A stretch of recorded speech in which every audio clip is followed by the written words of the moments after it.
আসসালামু আলাইকুম এভরিওয়ান, সবাই কেমন আছেন? আশা করি ভালো আছেন। আমরাও ভালো আছি। এই যে মাছ নিয়ে আসছে আপনাদের ভাইয়া, আর আমার বাবা দেখে খুব খুশি হয়েছে। এগুলো থেকেই আমরা আজকে রান্না করব। ট্যাংরা মাছ আছে অনেকগুলো এই মাছের ভিতরে, এগুলোই রান্না করব। এই যে শিলে এখন মশলা বেটে নিচ্ছি। আদা, রসুন, পেঁয়াজ এগুলো বেটে নেব মিহি করে। তারপর এগুলো দিয়ে ট্যাংরা মাছ রান্না করব আজকে আমি। এই তো আমি এখন বেটে নিচ্ছি,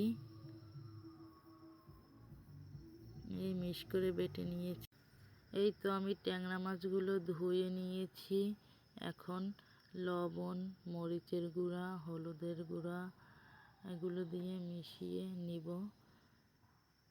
চুলায় তাওয়া দিয়ে নিলাম, এখন তেল দিয়ে তাওয়াটি গরম করে নিব। তারপর মাছগুলো দিয়ে দিলাম, দিয়ে একটু ভেজে নিব। এখন এপাশ ওপাশ করে ভেজে নেব মাছগুলো। আপনাদের ভাইয়ে ট্যাংরা মাছ খুব পছন্দ করে। এই ট্যাংরা মাছগুলো ভাজা হয়ে গেছে, এখন আমি তুলে নিচ্ছি। তুলে নিয়ে রান্না বসিয়ে দেব। এই যে আমার মাছগুলো হয়ে গেছে, এখন আমি তুলে নিচ্ছি মাছগুলো। এই চুলায় কড়াই বসিয়ে দিলাম। কড়াই বসিয়ে দিয়ে তারপর তেল দিয়ে দিলাম পরিমাণ মতো। তারপর যে আদা রসুন বাটা, যে পেঁয়াজ আদা রসুন বাটাগুলো দিয়ে দিলাম। দিয়ে এখন নাড়াচাড়া করে নিব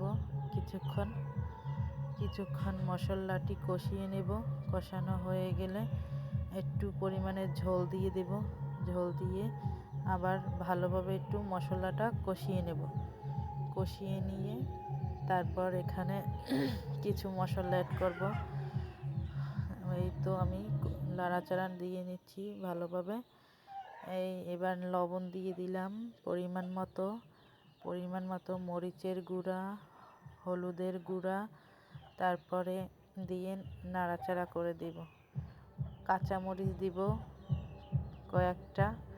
এই যে এখন আমি নাড়াচাড়া করে নিব, ভালোভাবে কষিয়ে নিব। মশলা যতই কষাবো তরকারির স্বাদ ততই বাড়বে।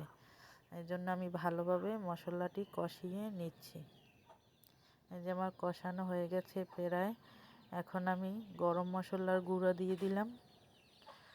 এখন আমি মশলা কষিয়ে নিচ্ছি ভালোভাবে। কষানো হয়ে গেলে আমি ঝোল দিয়ে দেব পরিমাণ মতো। এখন আমি পরিমাণ মতো ঝোল দিয়ে তারপর ঝোলটা একটু বলকাইলেই তারপরে আমি মাছগুলো দিয়ে ঢাকনা দিয়ে ঢেকে রাখবো কিছুক্ষণের জন্য। এই তো আমার ঝোলটা এখন উতলিয়ে গেল। এখন আমি মাছগুলো দিয়ে দিলাম। মাছগুলো দিয়ে তারপরে কিছুক্ষণ নাড়াচাড়া করে দিব। নাড়াচাড়া করে তারপর ঢেকে দেব। এই তো প্রায় হয়ে গেছে আমার মাছ। এই যে হয়ে গেল। এখন আমি কিছু ধনিয়া পাতা দিয়ে তারপর আমি রান্নাটা আমার কমপ্লিট হয়ে গেল। এখন আমি নামিয়ে নিব। এই তো এখন আমি বাটিতে ঢেলে নিলাম।